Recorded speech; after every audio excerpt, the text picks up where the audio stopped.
I, 52F, have been dealing with a situation involving my son Jonah, 28M, that has made me question everything. This is a long story, so please bear with me. It all started when I met Daniel, 54M, at a friend's wedding where he was the best man. I had just started my career as a junior accountant and wasn't looking for a relationship, but Daniel was charming and persistent. After dating for 2 years, we got married in a small ceremony. My parents had died in a car accident when I was 19, so it was just my closest friends and Daniel's family at the wedding. Everything seemed perfect at first. Daniel had a good job in sales, we bought a small starter home, and were planning our future together. His family, especially his mother, was very controlling, but I tried my best to get along with them. They always made comments about how I wasn't good enough for Daniel since I came from a modest background while they were quite well off. Still, Daniel always defended me and I thought we were happy. Then I got pregnant with Jonah.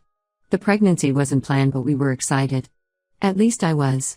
Daniel started becoming distant around my 4th month. He would stay late at work, miss my doctor's appointments, and barely helped prepare the nursery. His mother kept making snide comments about how I had trapped her son with a baby. I tried talking to Daniel about it, but he would just say he was stressed about work and providing for a family. When Jonah was born, Daniel seemed to come around for a bit. He was there for the delivery in the first few weeks. But then he started staying out later and later. Sometimes he wouldn't come home for days, claiming he had to travel for work. I was struggling with a newborn, trying to manage everything alone. I had to quit my accounting job because we couldn't afford childcare and Daniel was never home to help.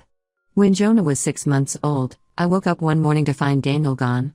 All his clothes were missing and there was just a note on the kitchen counter.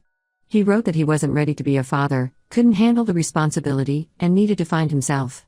He said not to try to contact him. When I tried calling, his number was blocked. His work told me he had quit 2 weeks ago. He had emptied our joint account, leaving me with just $800. His family turned completely hostile. His mother spread rumors that I had baby-trapped Daniel and driven him away with my neediness. They refused to help or even see Jonah.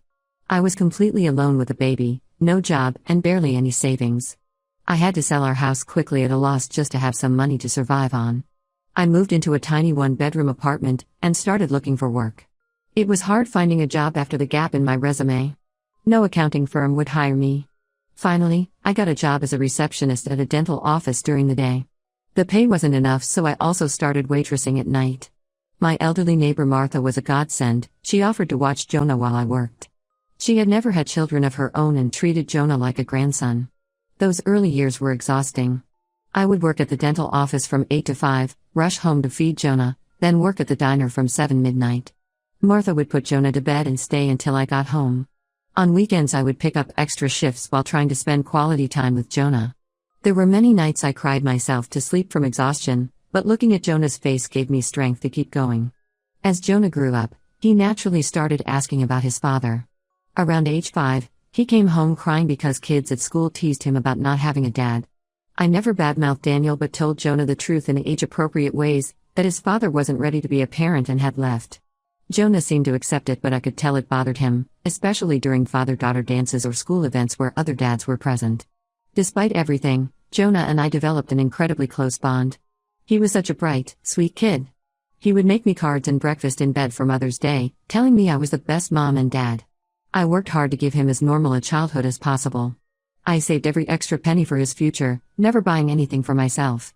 Martha taught him to play chess and would take him to the library while I worked. Jonah did well in school and was active in the computer club. When he was 17, he got accepted to a good college with a partial scholarship. I was so proud. All our struggles had been worth it. I took out loans to cover the remaining tuition, telling Jonah not to worry about the debt. He graduated with honors and got a great job at a tech company, making more money than I ever had. That's when everything changed. Jonah started becoming distant and would barely call or visit. When I asked what was wrong, he would say he was just busy with work. Then last year, he finally told me he had been in contact with Daniel for the past 2 years. Apparently Daniel had found Jonah on Facebook and sent him a long message apologizing, saying he had grown up and wanted to build a relationship. Jonah started spending all his free time with Daniel and his new family. Daniel had remarried and had 2 other kids, a fact that felt like a knife in my heart. He chose to be a father to them but not to Jonah. Still, I kept my feelings to myself, not wanting to come between them if Jonah was happy. But it got worse. Jonah started spending holidays with Daniel instead of me. The final straw was when Jonah told me that Daniel had explained his side of the story, that I had been too clingy and demanding back then. Daniel told Jonah that I had suffocated him with constant needs and guilt trips about providing for us. Jonah said he was starting to see that maybe if I hadn't been so needy, his father wouldn't have left. He even suggested I get therapy for my dependency issues. I was completely shocked. After 27 years of sacrificing everything for Jonah, he chose to believe the lies of a man who had abandoned us. I tried explaining my side, but Jonah wouldn't listen. He said he needed space for me to build a relationship with his father without my toxic influence. Then he announced he was quitting his job and moving across the country to be closer to Daniel.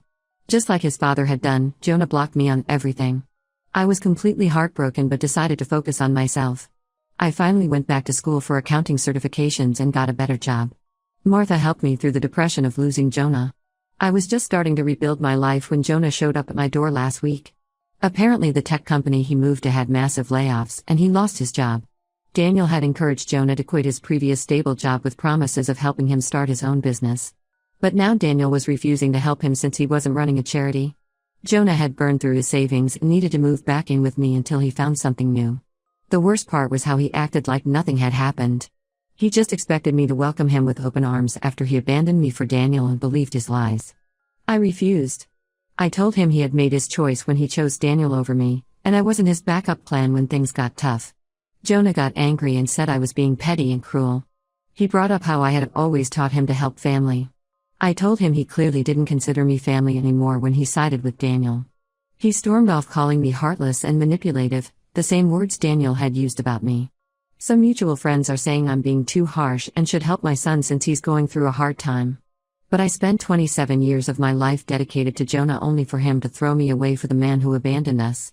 Now he only wants me when he needs something. Ida for refusing to help him? Update 1. Things have gotten way more complicated since my last post. The situation with Jonah has snowballed into something I never expected. After Jonah stormed off that day, he apparently started telling everyone his version of events. Several of my co-workers and old friends reached out to say Jonah had contacted them. He was painting me as a bitter, controlling mother who couldn't handle him having a relationship with his father. He told them I was trying to punish him for daring to get close to Daniel. One of my oldest friends, Sarah, called me in tears. Jonah had messaged her saying I had poisoned him against Daniel his whole life, making up stories to make his father look bad. According to Jonah, Daniel had tried reaching out multiple times when he was younger, but I had prevented any contact. This was completely false. Daniel had blocked us everywhere and moved states away. But Jonah was convinced I was the villain in this story. Several family friends started messaging me saying I should forgive Jonah since he's still young and was probably being manipulated by Daniel. Some suggested I should be grateful Jonah wanted a relationship with his father at all, saying it was better late than never. These were the same people who had seen me struggle as a single mom, who knew how Daniel had abandoned us. Their sudden change in attitude hurt almost as much as Jonah's betrayal. I was trying to process all this when Martha called me last week.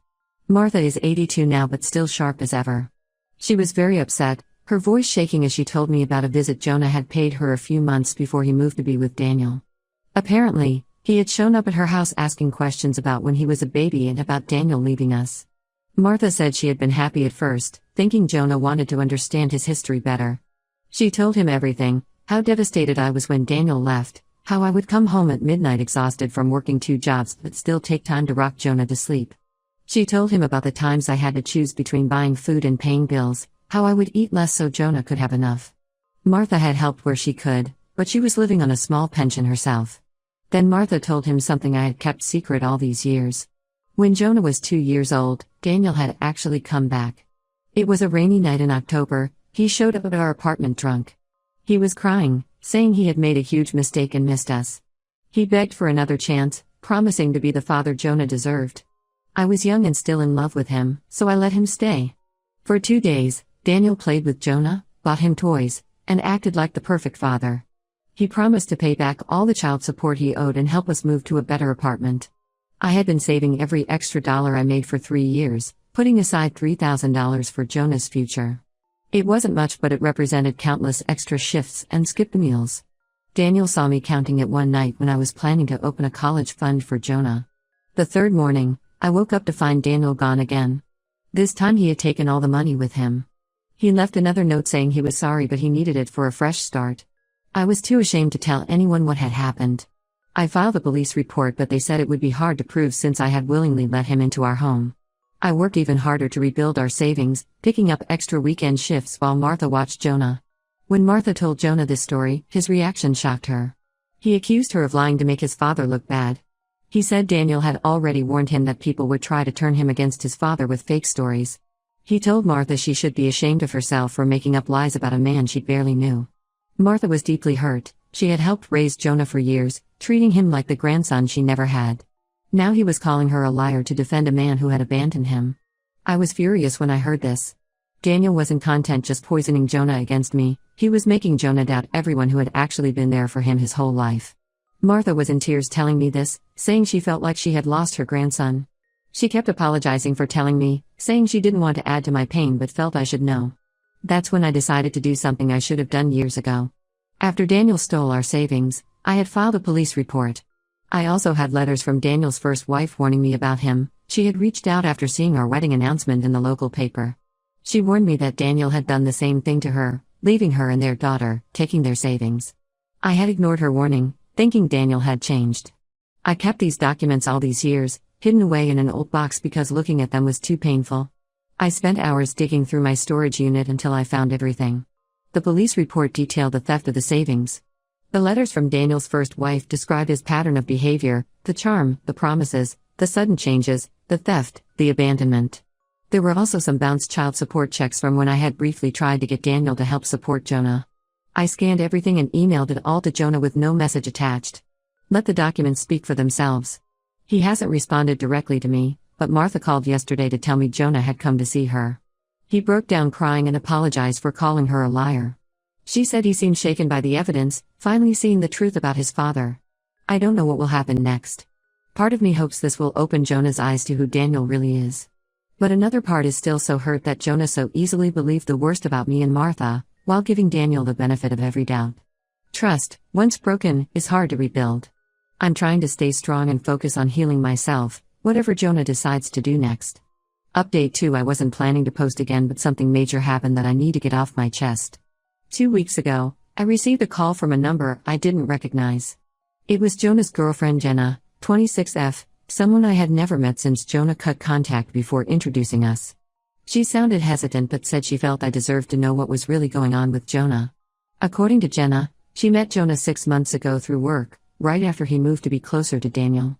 She said Jonah was different then, confident and excited about starting fresh near his father. Daniel had convinced Jonah that he could help him start his own tech consulting business. Jonah had been doing well at his previous job, but Daniel said he was wasting his potential working for others. Jenna told me how Daniel would take Jonah to fancy restaurants and business meetings, introducing him as his successful son. He promised to connect Jonah with his high-level business contacts and convinced Jonah that with Daniel's connections and Jonah's tech skills, they could build something amazing. Jonah was so eager to make up for lost time with his father that he believed everything. When Jonah received his year-end bonus of $50,000 from his old job, Daniel suggested he invested in their joint venture. Jonah agreed without hesitation.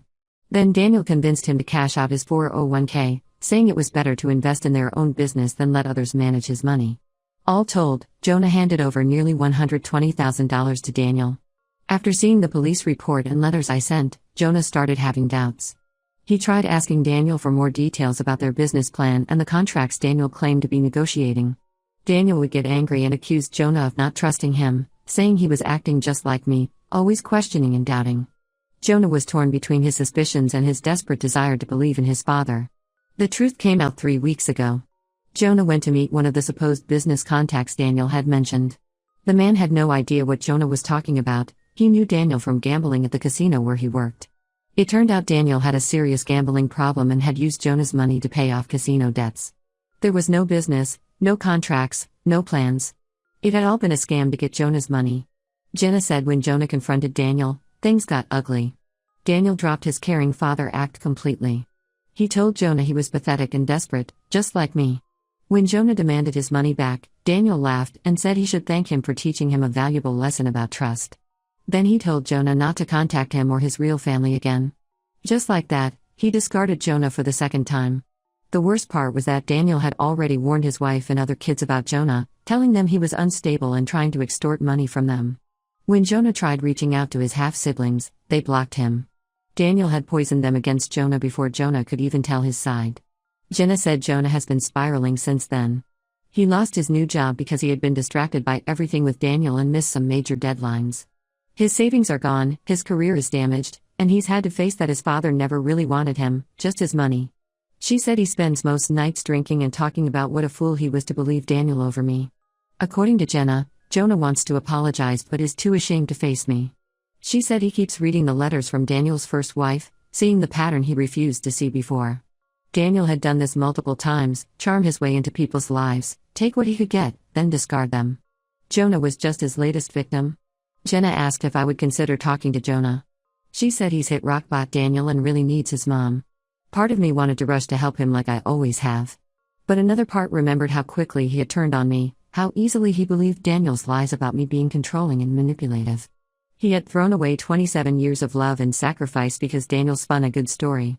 I told Jenna I needed time to think. She understood but asked me to remember that Jonah was a victim of Daniel's manipulation too.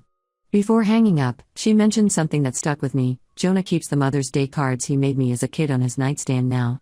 He reads them when he's drunk, crying about how he threw away the one parent who truly loved him. I'm still processing everything. The mother in me wants to protect Jonah from more pain. But the woman who spent nearly 3 decades putting everyone else first needs to protect herself too. I honestly don't know what to do. Update 3. After my last update, I spent weeks thinking about what to do. Martha suggested I hear Jonah out at least once, saying everyone deserves a chance to apologize. I finally agreed to meet Jonah at a coffee shop, neutral ground where we could talk without pressure. When I arrived, I barely recognized him. The confident, well-dressed son who had looked down on me months ago was gone. Jonah looked tired and much older, wearing wrinkled clothes and seeming almost scared to meet my eyes. As soon as I sat down, he broke down crying. Other custodians started staring but he couldn't stop apologizing between sobs. Jonah admitted he had been a complete fool. He explained how desperately he had wanted a father figure in his life. When Daniel reached out, making grand promises about making up for lost time, Jonah had wanted to believe him so badly that he ignored all the red flags. He said Daniel knew exactly what buttons to push, praising Jonah's success while subtly suggesting I had held him back, talking about building a family business while implying I was keeping Jonah dependent on me. He confessed that deep down, he had known I was telling the truth. There were moments when Daniel's stories didn't add up, when his explanations about the past seemed inconsistent. But Jonah had pushed those doubts away because facing the truth meant accepting that his father had never really wanted him, just his money. The hardest part was listening to Jonah describe how Daniel had manipulated him into giving up his entire savings. Daniel had started small, borrowing a few thousand here and there, always paying it back promptly to build trust. Then came the big investment opportunity, the promises of making Jonah a partner in the family business. By the time Jonah realized it was all a scam, his money was gone and so was Daniel. Jonah asked if he could move back home while he gets back on his feet. He said Jenna had been supportive but they had only been dating a few months and it was too soon to move in together. He promised to get a job immediately and pay me rent. The way he was almost begging reminded me of when he was little and would promise to clean his room if he could stay up late. But I had to protect myself. I told Jonah I forgave him, holding on to anger would only hurt me more. But forgiveness didn't mean everything could go back to how it was. The trust between us was broken. When he had chosen Daniel, he hadn't just rejected me as a mother, he had rejected every sacrifice I had made, every extra shift I had worked, every meal I had skipped so he could have enough. Instead, I offered him a compromise. I would help him find an affordable apartment and loan him enough for the security deposit. He could pay me back when he was stable again. I also had some contacts from my accounting work who might be able to help him find a job. Jonah agreed it was more than fair, though I could see he was disappointed. Jonah has started therapy to deal with his abandonment issues and the trauma of Daniel's betrayal. He calls me twice a week now and we're slowly rebuilding our relationship. Last week he got a new job at a smaller tech company. The pay isn't as good as his previous position but he seems more grounded. Daniel apparently tried reaching out again last month. He sent Jonah a long email about how he had changed and wanted to make things right. This time Jonah didn't fall for it. He blocked Daniel's email and number. Sometimes the hardest lessons are the ones we have to learn through experience. Martha says I'm being too cautious with Jonah, that a mother's love should be unconditional. But I've learned that setting boundaries isn't the opposite of love, sometimes it's the purest form of it. Jonah and I are both healing, just separately this time. Maybe that's what we both needed all along.